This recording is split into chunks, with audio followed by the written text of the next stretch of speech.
Bismillahirrahmanirrahim. Assalamualaikum warahmatullahi wabarakatuh. Rabbi shrah li sadri wa yassir li amri wahlul 'uqdatam min lisani yafqahu qawli. Alhamdulillah wasyukurillah wala haula wala quwwata illa billah. Pada kesempatan ini insyaallah kita akan bahas terkait mengenai tujuan mempelajari filsafat hukum hukum adat ya. Maaf. Kita lanjut ke perkuliahan terkait mata kuliah hukum adat dan kita akan bahas terkait apa sih tujuan mempelajari hukum adat itu sendiri. Baik, saya akan screenshot materinya.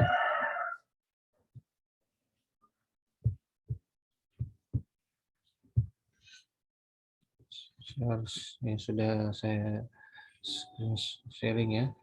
Jadi sebelum masuk ke materinya, ini pokok pembahasan kita tujuan mempelajari hukum adat ya.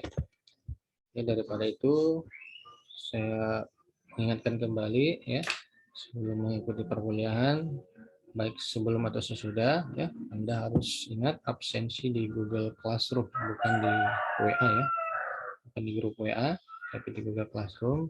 Begitu pula untuk setiap setelah perkuliahan Anda wajib mengumpulkan kesimpulan materi di kolom komentar Google Classroom ya. Jangan lupa like and subscribe materinya ya. Baik, kita akan bahas pada kesempatan ini tujuan mempelajari hukum adat. Yang pertama itu ada tujuan teoritisnya. Kenapa kita mempelajari hukum adat? Adalah untuk memelihara dan mengembangkan hukum adat sebagai ilmu dan nilai-nilai yang merupakan bagian dari budaya bangsa Indonesia. Ya, itu sudah jelas. Tujuan teoritis adalah untuk memelihara dan mengembangkan hukum adat sebagai ilmu dan nilai-nilai yang merupakan bagian dari budaya bangsa Indonesia. Dalam piagam ya, Utrecht Heading-nya, Yayasan Hukum Adat antara lain disebutkan menjamin kekalnya penyelidikan ilmiah terhadap hukum pribumi Hindia Belanda dan bagian-bagian lain dari Nusantara yang tidak terkodifikasikan serta memajukan studi mengenai hukum tersebut secara kontinu ya. Yang kedua itu ada tujuan praktisi ya. Jadi tujuan praktisi itu yang pertama bagi praktisi hukum agar dapat pelaksanaan tugas dan fungsi dapat mempertimbangkan dan menerapkan hukum yang sesuai dengan tuntutan keadilan masyarakat, khususnya dalam khusus kasus-kasus yang berkenaan dengan adat. Dalam hubungan ini Terher mengatakan bahwa setiap hakim yang harus mengambil keputusan menurut adat haruslah menginisiasi sedalam-dalamnya tentang sistem hukum adat ya, adat kenyataan sosial serta tuntutan keadilan dan kemanusiaan untuk dapat melaksanakan tugas dengan baik. Itu mengenai tujuan praktisi hukum. Yang kedua bagi pembentuk undang-undang ya. Kenapa tujuan mempelajari hukum adat itu bagi pembentuk undang-undang agar dapat pembentukan undang-undang atau peraturan yang perundang-undangan, perbedaan antara hukum adat dengan adat terletak pada sumber dan bentuknya. Jadi perbedaan adat terletak pada sumber dan bentuknya ya. Kemudian hukum adat bersumber dari alat-alat perlengkapan masyarakat dan tidak tertulis, dan adat juga yang tertulis. Jadi ada juga yang tertulis ya. Sedangkan adat bersumber dari masyarakat sendiri dan tidak tertulis ya. Kemudian mempertimbangkan nilai-nilai hukum adat atau adat dapat pada umumnya ya. Adat pada umumnya. Sehingga perundang-undangan yang dihasilkan dapat memenuhi rasa keadilan bagi masyarakat yang menjadi subjeknya. Saya ulangi, jadi pertimbangannya ini nilai-nilai hukum adat atau adat pada umumnya, sehingga perundang-undangan yang dihasilkan dapat memenuhi rasa keadilan bagi masyarakat yang menjadi subjeknya.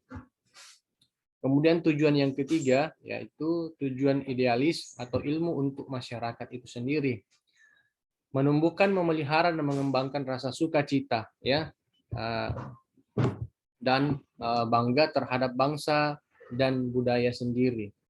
Menjadi bahan utama dalam pembentukan hukum nasional dengan membuang segi-segi negatifnya dan disesuaikan dengan sistem hukum modern pada saat ini yang berkembang. Kemudian hukum adat merupakan intisari kebudayaan masyarakat Indonesia yang antara lain bersifat komunalitas atau gotong royong, ya, harus menjadi bahan utama dalam pembentukan hukum nasional Indonesia agar sifat dan pribadinya yang positif dan mulai tersebut tidak hilang, ya. Jadi positif dan mulia tersebut tidak hilang. Artinya bahwa hukum-hukum terdahulu itu tetap kita harus kembangkan dan pertahankan yang memang sejalan dengan agama dan perkembangan zaman.